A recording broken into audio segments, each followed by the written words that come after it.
Looking for the perfect 40-foot sailboat? You're not alone. This size hits the sweet spot for comfort, manageability, and real cruising potential. Whether you're dreaming of island hopping or full-on ocean crossings, I've pulled together the ultimate top 10 list, blending real-world experience with sailor-approved picks from the Reddit crowd. Let's dive into the best of the best. The Island Packet 40 is one of those boats that just feels right the moment you step aboard. Designed with comfort and safety in mind, it's a tank in rough conditions but still manages to feel like a cozy home inside. What makes it special is the attention to detail. The Pullman berth, spacious saloon, and massive head with a real shower setup. It's all laid out to keep you happy whether you're crossing oceans or anchored off a quiet beach. The rig is overbuilt and systems are laid out smartly, which is a big plus when you're dealing with repairs in remote places. It's got that signature full keel that keeps things steady underway, and while it's not built for speed, it'll get you where you're going without beating you up. You'll often hear folks say it feels bigger than 40 feet once you're inside.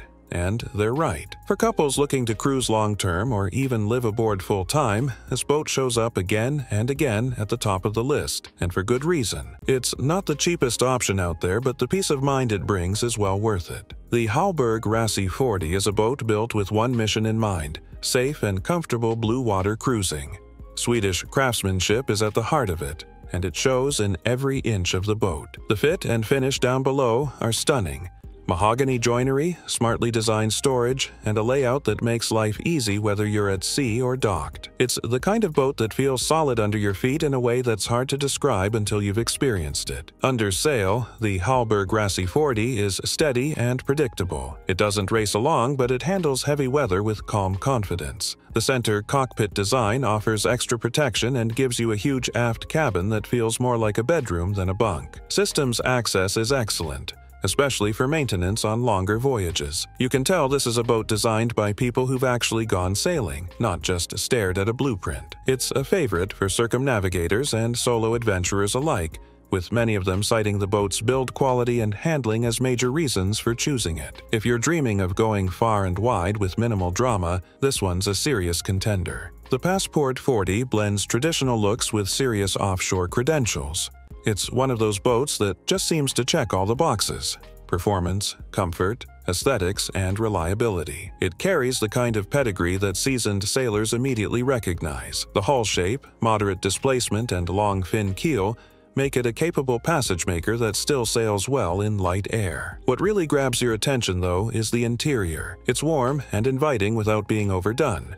Plenty of woodwork, smart use of space, and a proper nav station that's still hard to find in many newer boats. The galley is sea-friendly and functional, and the cabins are genuinely comfortable. One of the things I like most about the Passport 40 is how it balances everything without trying too hard. It's not a race boat, and it's not a floating condo.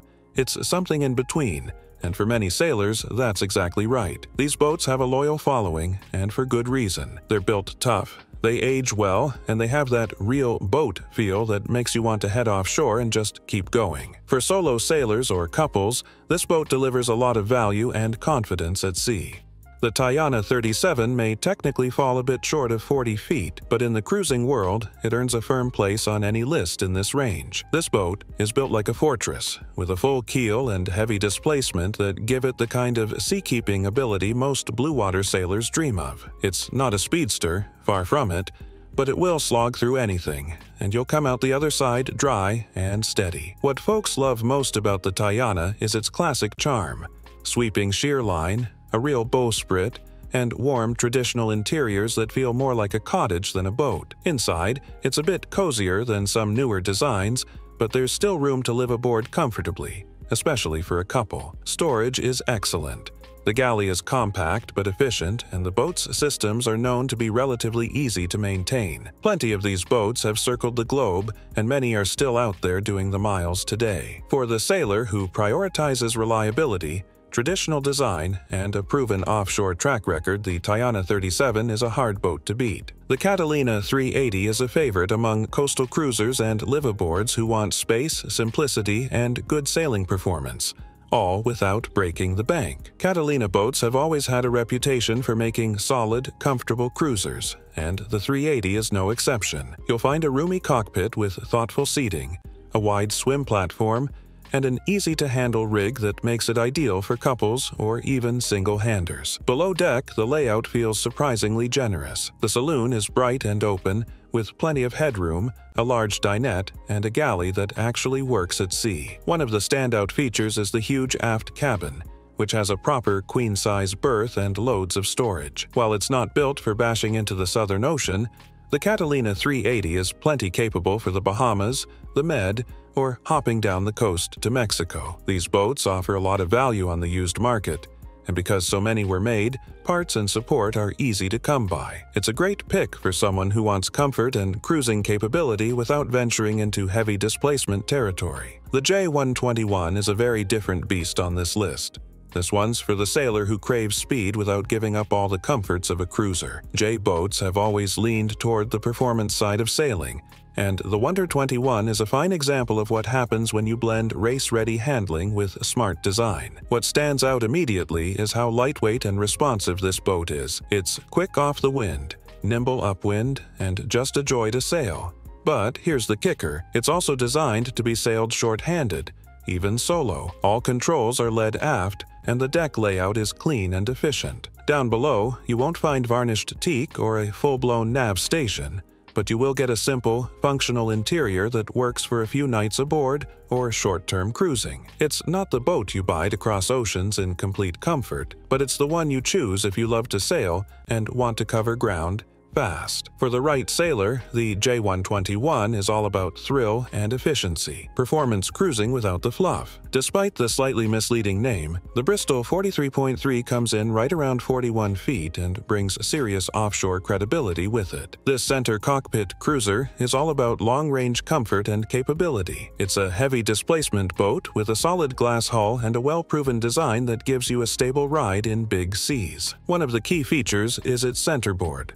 offering shallow draft for coastal gunk-holing and good upwind performance when fully lowered. Down below, it's all about rich wood interiors, plenty of storage, and a layout that just works for living aboard. The aft cabin is spacious and private, thanks to the center cockpit design, and the engine access is excellent, something you'll thank yourself for later. These boats are built for distance and durability. They show up in anchorages all over the Caribbean and beyond, often outfitted with solar, wind generators, and all the gear needed for serious cruising. If you want a boat that's already proven itself and offers a good balance of comfort, safety, and value, the Bristol 43.3 is worth a hard look. The Morgan 384 is a cruiser that punches above its weight class, both in terms of comfort and capability. It's a solid, no-nonsense sailboat that gives you the essentials without a lot of fluff. At under $60,000 on the used market, it's often a starting point for cruisers with a bit of DIY spirit. But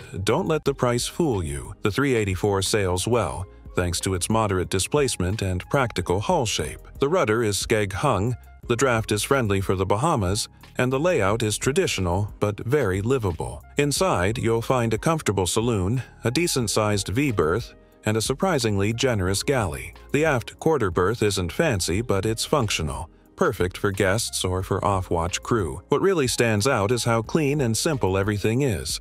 It's the kind of boat you can make your own, upgrade over time, and still come out ahead.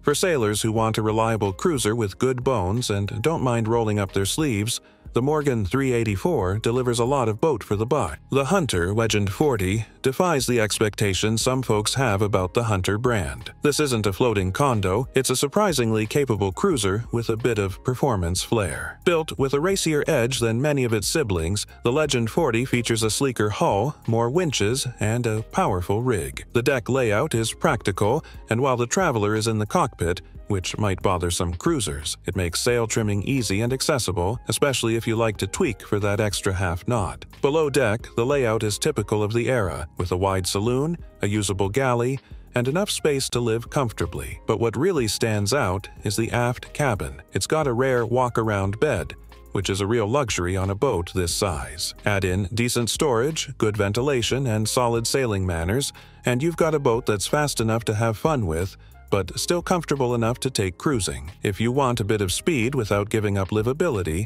The Hunter Legend 40 is a strong, affordable contender. Few boats have the reputation that the Valiant 40 does. This is the boat that kicked off the idea of a performance cruiser, and it's still going strong decades later. Built to cross oceans and take a beating, the Valiant is full-keeled with a canoe stern and a rugged hull that feels bomb-proof in heavy weather. It's not a light boat, and it's definitely not flashy, but it will take care of you in serious conditions. Down below, the layout is practical and cozy, with lots of secure handholds and seagoing features. It's not about luxury, it's about function and safety. Many have circumnavigated, and you'll see them in far-flung ports all over the world. They sail better than you'd expect for a full-keel design, with a motion that's easy on the body and the nerves. For sailors who prioritize seaworthiness and proven offshore performance over modern styling or big interiors, the Valiant 40 is the real deal. It's a true blue-water classic that earns its place on any list of serious cruising boats. So there you have it.